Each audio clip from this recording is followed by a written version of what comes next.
Hello there, Mr. Rabbi. All kidding aside, our topic right now is going to be the intermingling, which seems to happen more and more frequently around the world, and now in the United States, of religion and government. Separation of church and state is something that we used to say was a very important thing until somebody you didn't agree with got elected.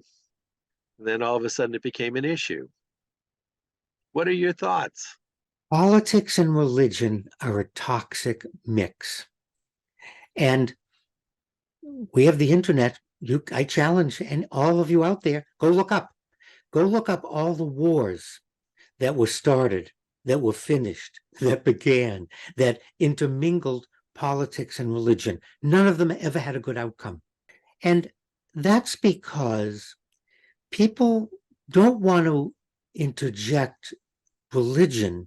They want to interject their religion, their understanding of that religion, and exclude anyone else who has a different opinion. That's the problem. It's not introducing religion into politics, it's a problem. I can't think of any religious teaching that should not be injected into politics and is contraindicated. What I find, though, is people don't want to interject the religious teachings.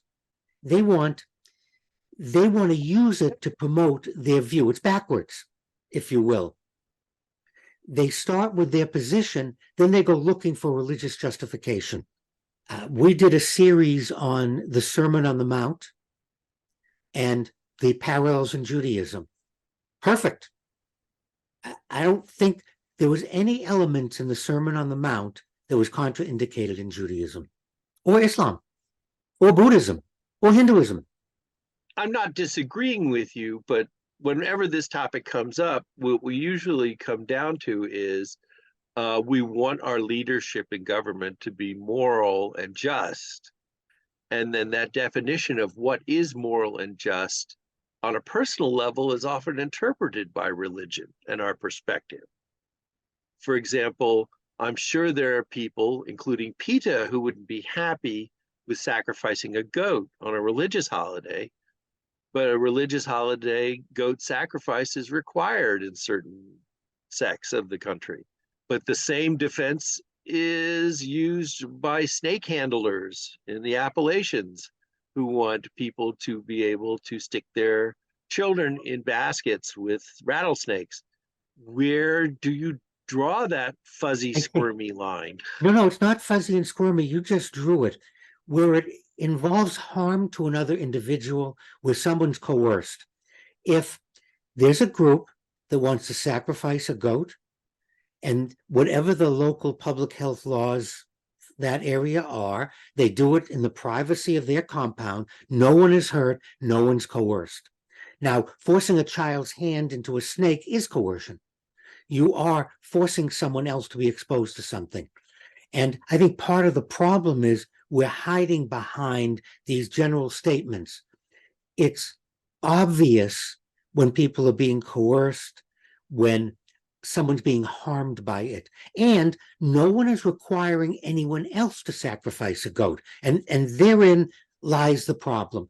Politicians want all of us to follow their religion. Instead of saying, my religion, we sacrifice, let's say, we don't make a goat, we'll do a lamb for Passover.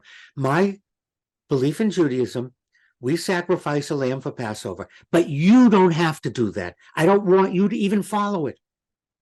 Too often, whoever has this view wants everyone to do what they're doing. And again, it's not a fuzzy line. There's a very clear line. Sure, but what happens when your faith says, I must go and convince sinners for their own good and redemption to avoid the fiery pits of hell? So I must talk to them every day and follow them into their houses and knock on their front doors. I think there's something called the common good, hence the Commonwealth of Virginia. For the common good, we set up some rules. And one of them would be, that may be your calling, and for us to live together as a country, we're not going to permit it. Not because your message is wrong, not because you're a bad person, but in order for us to live together, we need speed limits. We need stop signs. We need certain rules by social convention. And we can discuss it. I think that's perfectly reasonable to discuss. And, if you feel obligated to teach me, why don't you have an open session at the bowling alley? Buy me a beer and a free string of bowling, and I'll listen to you. You don't necessarily have to come. So we're right back again to the goal. It doesn't have to be done your way. We can do your goal. I will hear your message, but not as an invasion of my privacy. But I will hear your message. I want to. So it all can be done. We focus on the goal, and we agree that we have to live together as human beings. And there are certain boundaries we set. Well, the onion can be sliced very thin sometimes. And again, I'm not sure it's always so clear. And yes, I believe there's great accuracy in what you are saying, but there's also interpretation. And that's the problem that's why we pay our politicians so much money. And we have to pay to get them elected. And then once we elect them, we have to pay them to stay in office and do what we say.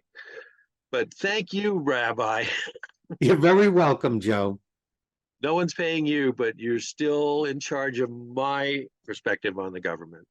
Thank you very much. I would offer up the history of the universe, pick any time, any place, and start Googling what happened to countries, politicians, and people when a specific religion in one specific form took over. You'll see the outcome was never good.